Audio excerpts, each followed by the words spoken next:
నమస్తే. గత 15 రోజులుగా తెలంగాణ వ్యాప్తంగా మార్వాడి గో బ్యాక్ అనే ఉద్యమం పెద్ద ఎత్తున కూడా ఊపందుకుంది. ఇది చిన్న నిప్పురవ్వలా మొదలై పెద్ద అగ్ని జ్వాలలా మారుతోంది. గ్రామీణ ప్రాంతాల నుంచి ఢిల్లీ వరకు కూడా ఈ ఉద్యమం అయితే పెద్ద ఎత్తున కూడా నడుస్తా ఉంది.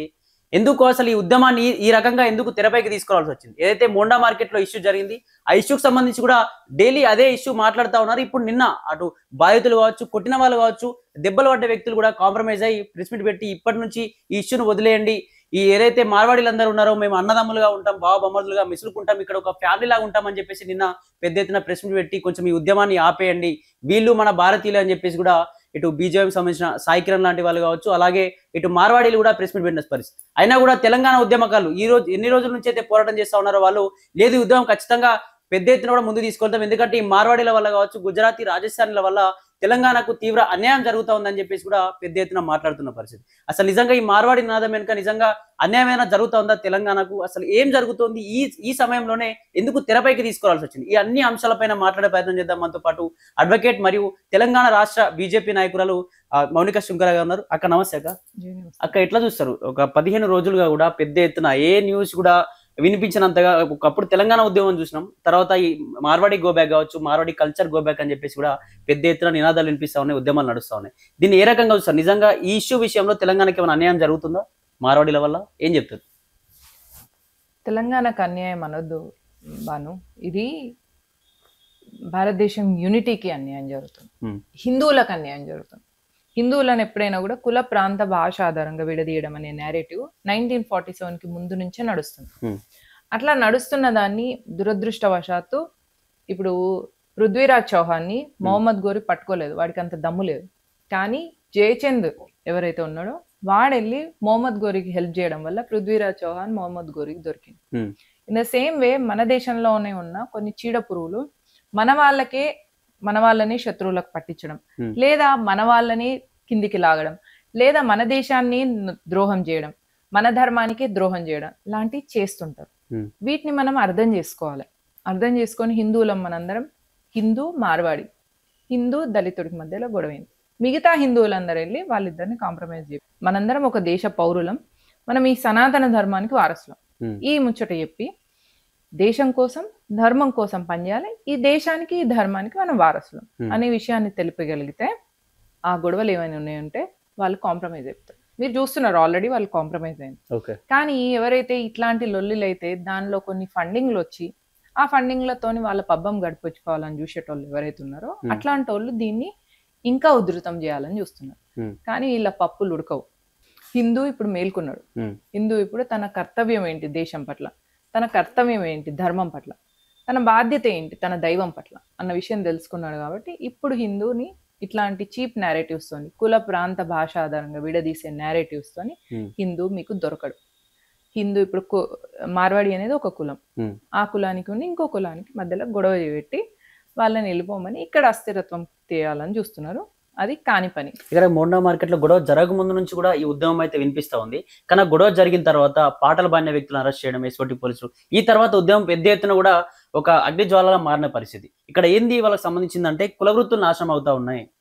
తెలంగాణ గ్రామీణ ప్రాంతాల్లో మార్వాడీలందరూ చేరిపోయిన తర్వాత కులవృత్తులు చేయకుండా అయిపోయారు. ప్రతి కులంలో చాకలి వ్యక్తి చేసే పని కూడా మార్వాడే చేస్తా ఉన్నాడు, కటిక వ్యక్తి చేసే పని కూడా మార్వాడీలు చేస్తా ఉన్నారు అని చెప్పేసి ప్రతిరోజు వాళ్ళ వాదనలు వినిపిస్తా ఉన్నారు ఈ తెలంగాణ ఉద్యమకారులు. మీరు ఏం చెప్తారు? నిజంగా కులవృత్తులకు అన్యాయం జరుగుతుందంటారు?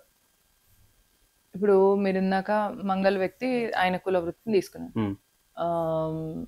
హెయిర్ కట్ సెలూన్ ఉన్నది చూసిండ్రా జావేద్, అదెవరు? మార్వాడిదా? పాయింట్. నెక్స్ట్ ఇంకొక పాయింట్ మీరు అడుగుతుంటే, హిందూ ఆడపిల్లల్ని ప్రతి కులాల నుంచి లవ్ జిహాద్ పేరు మీద తీసుకెళ్తున్నారు, మార్వాడి అమ్మాయిలను కూడా తీసుకెళ్తున్నారు. మరి ఇక్కడ ఇద్దరం బాధితులమే కదా. నెక్స్ట్ ఇంకొక పాయింట్ మీరు అన్నారు, వాళ్ళ వల్ల కుల వృత్తులు పోతున్నాయి. కుల వృత్తులు ఎవరు చేస్తున్నారు? ఫస్ట్ ఆఫ్ ఆల్ చాలా తక్కువ మంది కుల వృత్తులను వదిలేయాలని చూస్తున్నారు. కుల వృత్తిలో ఒక హిపోక్రసీ ఉంది చూడండి. మీరు ఇదివరకు ఏవైతే కుల వృత్తులు చేస్తున్నారో అదే కుల వృత్తి చేయండి అని చెప్తే ఎవరు చేయరు. ఇప్పుడు అందరు సాఫ్ట్వేర్ జాబులు చేయాలని చూస్తున్నారు, లేదా అందరు కార్పొరేట్ జాబులు చేయాలని ఆశపడుతున్నారు. ఎవరైనా కుల వృత్తి చేయడానికి ఇష్టపడుతున్నారా మీరు చెప్పండి? చేస్తున్న వాళ్ళ దగ్గర ఎక్కడికి పోతున్నాయి అంటే అవి చేయాలని ఇష్టం లేక వాటిని వదిలేసినప్పుడు ఆ గ్యాప్ ని వేరే వాళ్ళు వచ్చి ఫిల్ చేస్తున్నారు. ఆ గ్యాప్ ని వేరే వాళ్ళు ఫిల్ చేసిన వాడు భారతీయుడైతే మన హిందూ అయితే మనం గర్వపడాలి, ఎందుకంటే మన కుల వృత్తి నడుస్తుందని. అదే రోహింగ్యా వాడు చేసిండు అనుకోండి, అక్కడ మీకేం ప్రాబ్లం లేదా. ఇది ఎట్లా అంటే మొగుడు కొట్టిండని బాధపడాడు, ఆడబిడ్డ నవ్విందని బాధట. మీరు ఇక్కడ ఏం చూడాలి అంటే మన కుల వృత్తిని మన వాళ్ళే చేస్తున్నారా లేదా అనేది చూసుకుంటే సరిపోతుంది. అంతేగాని మీరు ఆ గ్యాప్లో మీరు లొల్లి పెట్టుకుంటే రోహింగ్యా వాడు వస్తాడు కదా. మీరు ఆ గ్యాప్ ఇస్తున్నారు కదా, ఆ గ్యాప్ ఇవ్వద్దు అని నేను చెప్తాను. ఇక్కడ ఏదైతే వాళ్ళు బిజినెస్ చేస్తా ఉన్నారో ఆ బిజినెస్లలో కనీసం తెలంగాణలో బిజినెస్ చేసి కూడా తెలంగాణ వాళ్ళని కూడా వాళ్ళ పనిలో పెట్టుకోకపోవడం. అలాగే మోడీ డిజిటల్ ఇండియా అంటారు, కానీ అక్కడ ఫోన్పే గూగుల్ పే కానీ వాడకుండా ఓన్లీ క్యాష్ మాత్రమే తీసుకుంటారు. క్యాష్ లేకపోతే కూడా లేదు ఓన్లీ క్యాష్ కావాలని చెప్పేసి కూడా వచ్చిన వాళ్ళని కూడా మరొకటే ప్రయత్నాలు జరుగుతాయి. కనీసం జిఎస్టీ కూడా పే చేయరు. దేశానికి వాళ్ళే ఎట్లా సంపద సృష్టిస్తున్నారు ఈ దేశంలో అని చెప్పేసి కూడా మాట్లాడుతూ ఉన్నారు. మీరు అడిగే క్వశ్చన్ మార్వాడి కొట్టులలో జాబులు కాదు, ఒక ఇండస్ట్రీ ఇక్కడ పెట్టినప్పుడు ఆ ఇండస్ట్రీలో ప్రతి ఒక్కరు కూడా ఇక్కడ ఉన్న వాళ్ళే ఉండాలి అని. మరి అట్లయితే గుజరాత్ లో ఎన్నో ఇండస్ట్రీస్ ఉన్నాయి, అందులో 40% తెలుగు వాళ్ళు ఉన్నారు. మీరు స్టాటిస్టిక్స్ చూడండి, నేను చెప్పింది నమ్మడం కాదు, మీరు స్టాటిస్టిక్స్ తీసి చూడండి. గుజరాత్ లో ఉన్న ఇండస్ట్రీలు అన్నిట్లలో 40% తెలుగు వాళ్ళు ఉన్నారు. ఓకే, మరి అక్కడ వాళ్ళకి ఇచ్చిండ్రు కదా. మీరు అన్న మాట ప్రకారంగానే ఇక్కడ అదేం ఇండస్ట్రీ పెట్టలేదు కదా ఏ మార్వాడి కూడా. మీరు అనే ఆ మార్వాడి కొట్టుల షాపులలో వాళ్ళ దానిలో మీరు ఇక్కడ ఉన్న వాళ్ళకి ఇవ్వాలి అని అంటారు. ఈ లోకల్లో ఉన్న వ్యక్తికి ఇప్పుడు షాప్కి దందా కోసం వచ్చిండ్రు. ఫర్ ఇన్స్టెన్స్ మార్వాడి చీరల షాప్ ఉంది అనుకోండి, తెలుగు అతన్ని పెట్టుకున్నాను అనుకో, వచ్చిన వ్యక్తి మార్వాడి అనుకోండి. ఇప్పుడు వీడికి కమ్యూనికేషన్ ఫోకస్ చేయాలన్నా, ఆ పని ఎట్లా చేయాలన్నా వాడికి చెప్తూ ఫోకస్ చేయాలన్నా, లేకపోతే ఓనర్ ఉన్న ఆ పనోళ్ళు ఇద్దరికి లొల్లే దాని మీద ఫోకస్ చేయాలన్నా, వచ్చిన కస్టమర్స్ కి సర్వీస్ చేయడం మీద ఫోకస్ చేయాలి. ఇవన్నీ రియల్ టైమ్ ఇష్యూస్ వేరే ఉంటాయి. నేను ఒక బిజినెస్ చేస్తున్నా అంటే నా కింద ఎట్లాంటి వాళ్ళు పని చేయాలి అనేది నేను డిసైడ్ చేసుకుంటా. నేను దేని బేసిస్ లో డిసైడ్ చేసుకుంటా, ఆ వ్యక్తి నాకు పనికి రావడం వల్ల నా బిజినెస్ గ్రో అవ్వాలి. మీకు ఇవ్వాలా వీళ్ళకి ఇవ్వాలా అనే దాని మీద నేను కాన్సన్ట్రేట్ చేయను, దేని వల్ల నా బిజినెస్ గ్రో అవుతుంది అనే దాని మీద చేస్తాను. అట్లా మార్వాడీలు చేసుకుంటే మీరు ఇక్కడ వచ్చేసి లోకల్ వాళ్ళకు ఉపాధి ఇవ్వాలని, అదేమన్నా ఇండస్ట్రీయా? చిన్న చిన్న కొట్లు, ఆ గుమస్తా జాబ్ కి లోకల్ వాళ్ళకి ఇవ్వాలి, నాన్ లోకల్ ఇవ్వాలి అనేది టోటల్లీ బేస్లెస్ ఆర్గ్యుమెంట్. రెండో పాయింట్ మీరు అన్నది పేమెంట్స్. పేమెంట్స్ అనేది డిజిటల్ మాత్రమే పే చేయాలి అనే రూల్ లీగల్ గా లేదు, అది కన్వీనియన్స్. ఒకవేళ మీ దగ్గర క్యాష్ లేకపోతే డిజిటల్ గా పేమెంట్ చేయొచ్చు అనే కన్వీనియన్స్, అదొక టెక్నాలజీ. దాని నుంచి వెళ్ళి వాళ్ళు ట్యాక్స్ కడతలేరు అని మీకు వాళ్ళ మీద అలిగేషన్ ఉంటే ఇన్కమ్ ట్యాక్స్ వాళ్ళకి మీరు కంప్లైంట్ ఇవ్వండి. వాళ్ళు వచ్చేసి వాళ్ళ దందా ఏం నడుస్తుంది, ఎంతవరకు బ్లాక్ ఉంది, ఎంతవరకు వైట్ ఉంది అని వాళ్ళు ఇస్తారు. మీరు ఎందుకు బోడ పెత్తనాలు చేయాలా? వీళ్ళెందుకు వాళ్ళ షాప్ల మీద దౌర్జన్యం చేయాలా? వాళ్ళు నకిలీ ఇస్తున్నారా ఒరిజినల్ ఇస్తున్నారా అని దాని కన్స్యూమర్ ఫోరంలో మీరు కేసు ఫైల్ చేసుకోండి. కన్స్యూమర్ ఫోరంలో కేసు ఫైల్ చేసుకోవాలనుకున్నప్పుడు మీరు బిల్లు అడగండి, బిల్లు తీసుకోండి. ఆ కల్తీగా ఉన్నట్టయితే ఒక కన్స్యూమర్ ఫోరంలో కేసు ఫైల్ చేయండి. అంతేగాని ఆ షాప్ మీద దౌర్జన్యాలు చేయడం ఏంది, షాప్ల మీద దాడులు చేయడం ఏంది? ఇదంతా ఏంది అంటే civil war, civil disturbances create చేయడం. ఇట్లాంటివన్నీ చేసినప్పుడు ఈ నేరేటివ్ అన్ని తీసుకొచ్చినప్పుడు కాంగ్రెస్ పాలిత రాష్ట్రాలలోనే జరుగుతాయి, అది కూడా హిందూ డివిజన్ మీదనే జరుగుతాయి. ఇప్పుడు ఇక్కడ చూడండి, మార్వాడి గో బ్యాక్, కొమ్టోళ్ళు స్మగ్లర్లు అంటారు. ఇట్లాంటి నోటికొచ్చిన వాగుడంతా వాగడానికి కారణం ఏంటంటే భారతీయ జనతా పార్టీ తెలంగాణలో ఇంతవరకు అధికారంలోకి రాలేదు. ఒక్కసారి అధికారంలోకి వచ్చిందంటే వీళ్ళందరూ బూర్లన్నీ పీకి షారుగాయడం అనేది నడుస్తుంది. కర్ణాటకలో చూడండి, అక్కడ కాంగ్రెస్ అధికారంలో ఉన్నది కాబట్టి మన దేవాలయమైన ధర్మస్థల మీద దాడి జరిగింది. ఇప్పుడు అంత పెద్ద అలిగేషన్ వేసిండ్రు, తీరా చూస్తే అక్కడ ఏం లేదు అని. ఎంత డ్యామేజ్ అయింది? డ్యామేజ్ ఎవరికి అయింది? హిందూ సమాజానికి, హిందూ అస్తిత్వానికి అయింది. మరి ఆ డ్యామేజ్ ని పూడ్చిపెట్టే ప్రయత్నం చేస్తారా? చేయరు. ఇప్పుడు ఇక్కడ ఏం చేస్తారంటే అక్కడ మన గుడి మీద దాడైంది, మన అస్తిత్వం మీద దాడైంది, మన హిందూ ధర్మం మీద దాడైంది, మన హిందూ దేవాలయం మీద దాడైంది. ఇప్పుడు ఇక్కడికి వచ్చేసరికి తెలంగాణలో హిందూ కులం మీద దాడి జరుగుతుంది. హిందూ కులాలను విడదీయడం అనే దాడి అన్నమాట. ఈ దాడిలో మనం అందరం తిప్పికొట్టాలి అంటే ధర్మస్థల ఎగ్జాంపుల్ ఏదైతే అక్కడ నేరేటివ్, ఇక్కడ కూడా అదే ఫార్ములా యూజ్ చేయాలని చూస్తున్నారు. ఈ ఫార్ములా నడవకుండా మీరు ఇందాక చెప్పిన వాళ్ళ ఎస్కే జ్యువెలర్స్ వాళ్ళు ఉన్న సాయి వాళ్ళు కాంప్రమైజ్ అందుకే అయినరు. ఎందుకంటే మనం మన భారతదేశ పౌరులం, మనం ఈ ధర్మానికి వారసులం అన్న సోయి వాళ్ళకు ఉన్నది, వీళ్ళకు ఉండదు. ఎందుకంటే వీళ్ళు క్రిప్టో క్రిస్టియన్స్, అంటే హిందూ పేర్లుంటాయి కానీ క్రిస్టియానిటీ ఉంటారండి. ఆ క్రిస్టియానిటీ అనే దానిలో హిందూ ముసుగేసుకొని చేస్తారు. పేరు జనార్దన్ ఉంటుంది కానీ జాన్సన్, పేరు శ్యామ్ అని ఉంటుంది, కానీ లోపల శాంసన్ ఉంటుంది. శాంసన్ని మీరు శాంసన్ పేరుకి అర్థమైంది అసలు శాంసన్ కాదు, శాంసన్, జాన్సన్, పీటర్సన్, ఈ వాళ్ళ పేరు. అంటే శాంసన్ అంటే ఒక విప్లవకారుని పేరు అని చెప్పేసి కూడా కొన్ని ఐడి ప్రూఫ్స్ కూడా చూపెట్టిండు. నా పేరు శ్యామే, మా పలానా కులం, నేను ఒక హిందువుని అని చెప్పేసి కూడా అన్ని ఐడి ప్రూఫ్స్ కూడా చూపెట్టిండు ఒకసారి ప్రెస్ మీట్ లో. మరి దీన్ని నేను చెప్తున్నా, అందుకే క్రిప్టో క్రిస్టియన్ అంటే, క్రిప్టో అనేది ఒక గ్రీక్ వర్డ్. అంటే క్రిప్టో అంటే మీకు కనబడకుండా దాచిపెట్టి ఉంచేది. క్రిప్టో క్రిస్టియన్ అనేది రోమన్స్ ఉన్నప్పటి నుంచి నడుస్తుంది. ఏంటిదంటే వాళ్ళు క్రిస్టియన్ గా ఉంటారు, క్రిస్టియానిటీని ప్రొపగేట్ చేస్తారు, కానీ హిందూ పేరుతో ఉంటారు, హిందూ ముసుగులో. మీరు వైఎస్ రాజశేఖర రెడ్డి ఉన్నారు, ఆయన crypto Christian. YS Rajasekhar Reddy అని ఎందుకు ఉన్నది?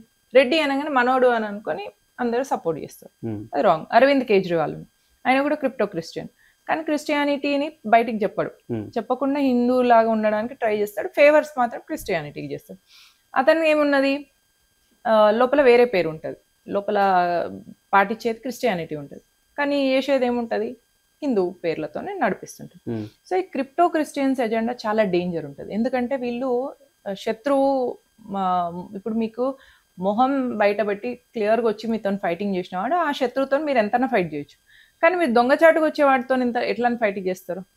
ఇది కూడా అట్లాంటిది అనమాట. కాబట్టి క్రిప్టో క్రిస్టియన్స్ అందరి నేరేటివ్ ఏముంటుంది అంటే, ఫారిన్ ఫండ్స్ ఉంటాయి. మన భారతదేశంలో కూడా మీరు చూడండి, గవర్నమెంట్ ల్యాండ్స్ అన్ని గవర్నమెంట్ దగ్గర, తర్వాత సెకండ్ లార్జెస్ట్ ల్యాండ్స్ ఉన్నది క్యాథలిక్ చర్చ్.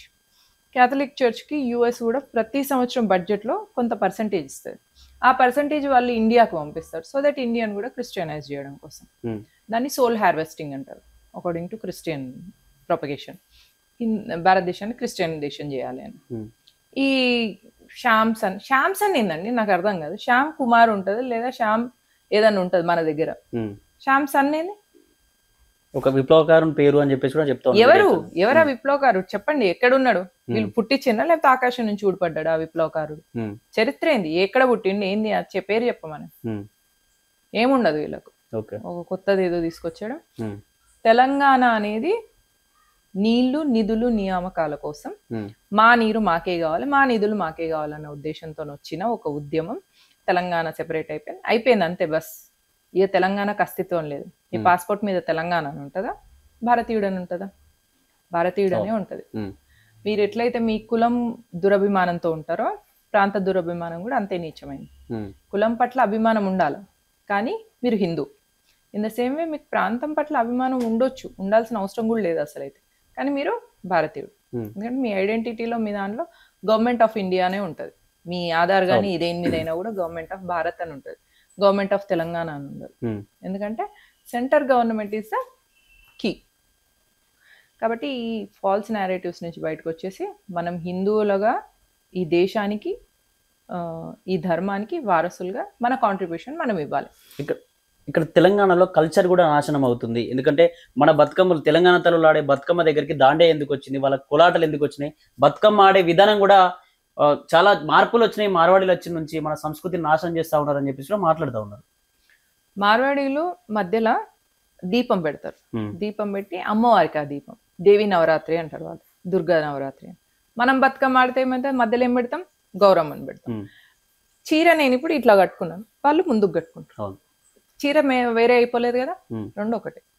వాళ్ళు కూడా లక్ష్మి అనే పేరు ఉంటుంది వాళ్ళకి, మనకు కూడా ఉంటుంది. ఎందుకు, వాళ్ళు మనం ఒకటే. మన సంస్కృతి, మన ఏవైతే ఉన్నదో కనెక్షన్స్ సేమ్ ఉంటాయి. ఒకసారి ఇప్పుడు బాలు, కొందరు మగపిల్లలు ఇటు దూకుంటారు, కొందరు ఇటు దూకుంటారు. దట్ డజంట్ చేంజ్ కదా, that doesn't make you totally a different person. In the same way ఈ కల్చర్ కూడా వాళ్ళది మనది ఒకటే. వాళ్ళు ఒకలాగా ఆడుతున్నారు, మనం ఒకలాగా ఆడుతున్నాం. దాండియా మీకు నచ్చిందా, దాండియా ఆడండి. మీకు బతుకమ్మ నచ్చిందా, బతుకమ్మ ఆడండి. మార్వాడీలందరూ కూడా మీరు ఎక్కడైనా చూడండి, మార్వాడీలు బతుకమ్మ కూడా ఆడతారు. బతుకమ్మను పెట్టేసుకొని దాండియా ఆడుతుంటారు, మిక్స్ ఆడుతుంటాం. డిఫరెన్స్ ఏమున్నది? వాళ్ళు పసుపు కుంకుమ ఇస్తారు ఇంటికి పిలిచినప్పుడు, పెళ్ళైన మహిళ కనిపిస్తే మనం కూడా పసుపు కుంకుమ ఇస్తాం. వాళ్ళు హల్దీ అంటారు, మనం పసుపు అంటాం, అంతే తేడా. ఇక్కడ మరొక అంశం ఏమనిపిస్తా ఉందంటే, కానీ వీళ్ళు ఎవరైతే ఉన్నారో ఇట్లాంటి చీప్ నేరేటివ్ తీసుకొచ్చి మనల్ని విడదీయాలని చూస్తున్నారు. ఎట్లా, వాళ్ళు దాండియా ఆడుతున్నారు, బతుకమ్మ ఆడతలేదు. దాండియా మనం బతుకమ్మ ఆడిన తర్వాత కోలాట ఆడతాం. బతుకమ్మ పెళ్ళైన మహిళలు ఆడితే పిల్లలు కోలాటం ఆడతారు. కోలాటం అంటే దాండి అనే కదండి. వాళ్ళు ఒకలాగా తిరుగుతున్నారు, మనం ఒకలాగా తిరుగుతున్నాం. తేడా ఏముంది? రెండు కూడా ఒకటే కదా. మీరు ఇప్పుడు గుడికి ప్యాంట్ షర్ట్ వేసుకొని వెళ్ళొచ్చు, లుంగి కట్టుకొని వెళ్ళొచ్చు, ధోతి కట్టుకొని వెళ్ళొచ్చు. వెళ్ళినా అల్టిమేట్లీ మీరు గుడికి వెళ్ళడి మీ భావం కోసమే వెళ్తారు. భావం అయితే ఒకటే, లోపలైతే దేవుడు ఒకటే. ఇన్ ద సేమ్ వే దాండి ఆడినా బతుకమ్మ ఆడినా మధ్యలో పెట్టింది గౌరమ్మనే. వాళ్ళైనా కూడా పార్వతీదేవి అంటారు, దుర్గా నవరాత్రి అంటారు, మనమైనా కూడా బతుకమ్మలో గౌరమ్మ అంటారు. రెండు ఒకటే. ఇక్కడ మార్వాడీలను బీజేపీ కాపాడుతుంది, ఎందుకంటే ఓట్ బ్యాంక్ మిస్ అవుతుంది కాబట్టి. వాళ్ళు కూడా హిందువులే కాబట్టి, హిందూ ధర్మం రక్షిస్తుంది బీజేపీ కాబట్టి, బీజేపీ యొక్క ఓట్ బ్యాంక్ మిస్ అవుతుంది వాళ్ళకు వ్యతిరేకంగా మాట్లాడితే అని చెప్పేసి కూడా ఇట్లా మాట్లాడుతారు. అంటే నిజంగా బీజేపీ మనకు కాపాడే ప్రయత్నం చేస్తుందా? మార్వాడీలను కావచ్చు, గుజరాతీలను. మీరు అన్న క్వశ్చన్ లోనే ఆన్సర్ ఉంది. బీజేపీ హిందువులను కాపాడుతుంది, బీజేపీ మార్వాడీలను కాపాడుతుంది, బీజేపీ దళితుల్ని కాపాడుతుంది, బీజేపీ కమ్మల్ని కాపాడుతుంది, బీజేపీ కాపుల్ని కాపాడుతుంది. బీజేపీ హిందూ సమాజం కోసం నిలబడ్డది, నో డౌట్. ఎందుకంటే మీరు పెహల్గామ్ లో మొన్న ప్యాంట్ ఇప్పి చూసి కన్ఫర్మ్ చేసుకొని హిందువా ముస్లిమా అని అడిగి హిందువులను చంపేసిండు, రైట్? చంపేసిన దానికి ఆపరేషన్ సింధూర్ తీసుకొచ్చింది భారతీయ జనతా పార్టీ. 26/11 అప్పుడు అజ్మల్ కసాబ్ వచ్చేసి మొత్తం అక్కడ కింద మీద చేసిండు బాంబేని. మొత్తం టెర్మినల్ రైల్వే స్టేషన్ల మొత్తం నరమేధం చేసిండు, అక్కడ హోటల్ల నరమేధం చేసిండు, ఇంత మారణ హోమం చేసిండు. అప్పుడేం చేసింది కాంగ్రెస్? ఏం చేసింది 26/11 తర్వాత? వాళ్ళకే ఇంకా సపోర్ట్ చేసుకుంటున్నారు. ఓకే, ఏ మాత్రం యాక్షన్ కూడా తీసుకోలేదు. 26/11 గురించి మాట్లాడితే లోపల నుంచి బాధ అవుతుంది. బాను ఎందుకు అడుగుతున్నారు? 26/11 అప్పుడు చేతగాని చావచ్చి వచ్చిన ప్రభుత్వం ఉంది కాబట్టి మనం ప్రతీకారం తీర్చుకోలేకపోయినాం. కానీ మొన్న పెహల్గామ్ అప్పుడు ఆపరేషన్ సింధూర్ ద్వారా 26 మంది మన వాళ్ళని చంపేసినందుకు, హిందువులను చంపేసినందుకు అక్కడ మనం 2600 మంది దాకా చంపేసినాం. బస్ హిసాబ్ బరాబర్. ఇట్లా హిసాబ్ చేసే ప్రభుత్వం మనకు ఉండాలి. భారతీయ జనతా పార్టీ మీరు అన్నట్టు కాపాడుతుంది, మార్వాడీలను కాపాడుతుంది, కమ్మల్ని కాపాడుతుంది, కాపుల్ని కాపాడుతుంది, మాలల్ని కాపాడుతుంది, మాదిగల్ని కాపాడుతుంది. భారతీయ జనతా పార్టీ ఈ భారతదేశంలో ఉన్న ఈ దేశం కోసం, భరత మాత కోసం, భారత్ మాతకి జై అనే ప్రతి ఒక్కరిని కాపాడుతుంది.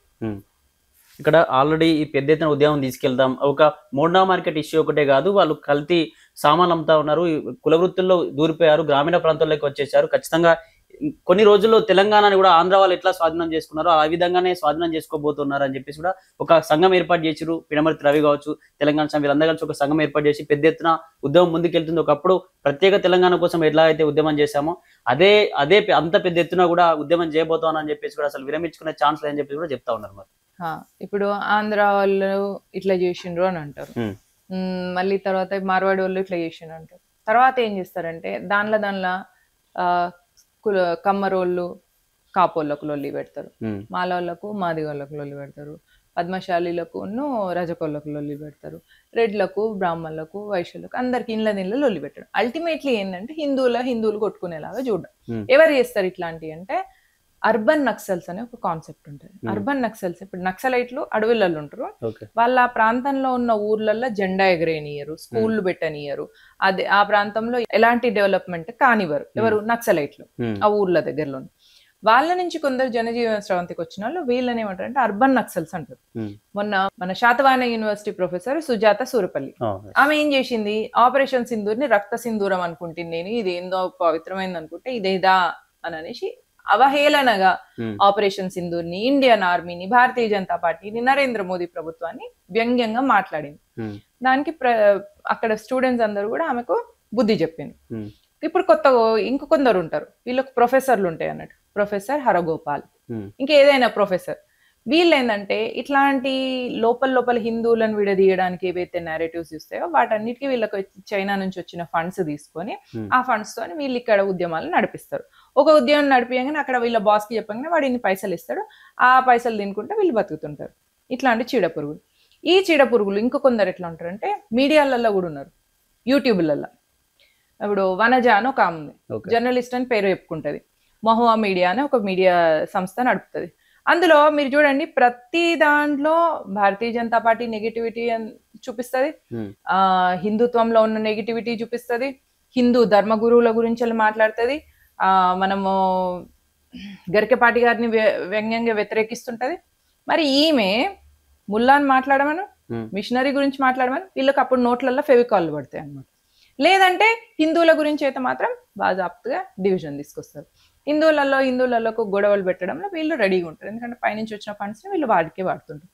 ఇప్పుడు హిందువులు ఇక్కడ మార్వాడీలుగా విడదీయాలి, దళితులుగా విడదీయాలి, ఈ రెండు కొట్లాడుకునేలా చేయాలి, సివిల్ వార్ క్రియేట్ చేయాలి, అది వీళ్ళ ఇంటెన్షన్ ఉంటుంది. సో ఈ ప్రొఫెసర్ అని పేర్లున్న హరగోపాల్ లాంటి వాళ్ళు, ప్రొఫెసర్ ఆమె సుజాత సూరపల్లి కానీ, లేదా ఈ వనజ అనే జర్నలిస్ట్ కానీ, ఈ సంధ్యక్క, దేవక్క అని ఉంటారు. వీళ్ళందరూ ఏంటంటే అర్బన్ నక్సల్స్ అనమాట. వీళ్ళకి విదేశాల నుంచి వెళ్ళి ఇక్కడ నుంచి వెళ్ళిన తెచ్చుకొని ఇంత వెనకేసుకొని 4 రాళ్ళు, ఆ రాళ్ళలో కొన్ని వాడి ఇక్కడ ఉన్న యువకుల్ని రెచ్చగొట్టడం, దాని నుంచి వెళ్ళి ఫేత్ మిస్ చేయడం, అంటే కలిసి ఉన్న దాన్ని విడదీయడం అనమాట. ఇప్పుడు మనం కలిసి ఉండాలి, కలుపుకొని వెళ్ళాలి, అప్పుడే దేశం పురోగతి చెందుతుంది. అట్లా కలిసి ఉండనియరు, కలుపుకొని ఉండనియరు. కానీ హిందువులు ఇప్పుడు అట్లా చీప్ నేరేటివ్స్ పోవట్లే. అందుకనే మీరు చూస్తున్నారు వాళ్ళు ప్రెస్ మీట్ పెట్టి మేము మార్వాడీలు మేము కాంప్రమైజ్ అయినామని చెప్తున్నారు. That is all. దీనికి సంబంధించి వాళ్ళేమో ఆపం ఉద్యమాన్ని ఖచ్చితంగా తెలంగాణకు అన్యాయం జరుగుతుంది, ఖచ్చితంగా ముందుకెళ్తామని చెప్పి వాళ్ళు మాట్లాడుతున్నారు. మరి బీజేపీ ఎందుకు స్పందించట్లేదు ఈ విషయంలో? ప్రెస్ మీట్ పెట్టా, లేకపోతే లేదు ఇష్యూ జరగట్లేదు, లేకపోతే రోహింగ్యాల గురించి మాట్లాడనని చెప్పేసి ఇటువంటి ఎందుకు ప్రెస్ మీట్ పెట్టలేదు బీజేపీ అంటే ఏం చెప్తారు? బీజేపీ ఈ ఉద్యమం విషయంలో ఎలా ముందుకు పోబోతుంది? మరి ఇప్పుడే అన్నారు మీరు మార్వాడీలని భారతీయ జనతా పార్టీ కాబడుతుంది, హిందూ కాబట్టి అని, మళ్ళీ మీరే అంటున్నారు ఇప్పుడు ఏం చేయట్లేదు. చెప్పాలి కదా, మాట్లాడాలి. మాట్లాడాల్సిన అవసరం లేదండి, మేము చేస్తున్నాం. హిందూ వాళ్ళ లోపల యూనిటీగా ఉండాలి అనే ఉద్దేశం తీసుకొచ్చిందే భారతీయ జనతా పార్టీ. మీరు నిన్న వాళ్ళు ప్రెస్ మీట్ పెట్టి ఎందుకు మేము కాంప్రమైజ్ అయినామని మీరు అన్నారు అని ఎట్లా అనుకుంటున్నారు? ఎందుకు అయినరు అని మీరు అనుకుంటున్నారు? ఎందుకంటే భారతీయ జనతా పార్టీ 11 ఏళ్లుగా ప్రజల్లో మనం అందరం ఒక తల్లి బిడ్డలం అనే ఒక భావనను తీసుకొచ్చింది. ఆ భావనను తీసుకొచ్చి ఇడిచిపెడితే చాలు, వాళ్ళు మళ్ళా కలిసిపోతారు. అందుకనే వాళ్ళు కాంప్రమైజ్ అయిపోయినారు, మేము కలిసి ఉంటామని చెప్పిండ్రు. వీళ్ళు ఏంటంటే బ్రేకింగ్ ఇండియా ఫోర్సెస్. మన దేశంలో కొన్ని ఇప్పుడు చీడ పురుగులు ఉంటాయి కదా, అట్లా ఈ చీడ పురుగులు ఉన్నాయి. ఈ చీడ పురుగులు దీన్ని ఉద్యమాన్ని ఉధృతం చేస్తామని చూస్తున్నారు. వీళ్ళు ఏం చేయలేరు. మీరు చూడండి, లాస్ట్కి ధర్మస్థల మీద అబాండం వేసి బొక్కబోర్ల పడ్డట్టే వీళ్ళు హిందువులను విడదీయాలని చూసే ఈ నేరేటివ్ కూడా బొక్కబోర్ల పడుతుంది. మీరు ఒక 10 days తర్వాత 15 days తర్వాత మళ్ళీ ఈ విషయంగా ఇంటర్వ్యూ కోసం వచ్చినప్పుడు మొత్తం కాంప్రమైజ్ అయిపోతుంది, సెటిల్ అయిపోతుంది. హిందూ ఇప్పుడు కుల ప్రాంత భాషకు అతీతంగా హిందూగా నిలబడుతున్నాడు. ఇప్పుడు మనందరం మన కుల ప్రాంత భాషకు అతీతంగా మనందరం భారతీయులు అనే స్పృహ ప్రతి ఒక్క హిందూకి వచ్చింది, ప్రతి ఒక్క భారతీయుడికి వచ్చింది. ఇట్లాంటి బ్రేకింగ్ ఇండియా నేరేటివ్స్ ఎన్ని తీసుకొచ్చినా కూడా ఇప్పుడు అవి ఉడకవు.